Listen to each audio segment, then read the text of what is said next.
communiquer en français.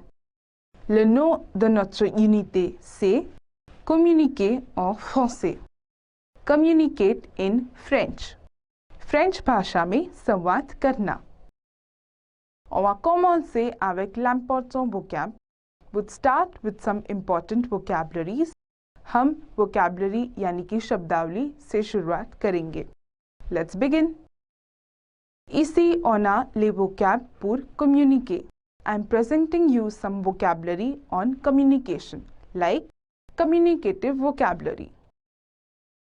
A no. A name, naam.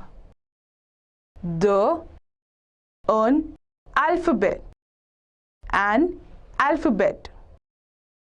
Trois, a mot, a word, shabd. Quatre, une phrase, a phrase. Muhavra. Now you have to repeat all these words after me. आपको इन सारे शब्दों को मेरे बाद बोलना है. Let's start. Ano, an alphabet,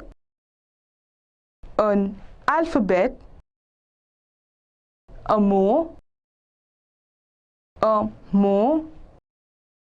une phrase,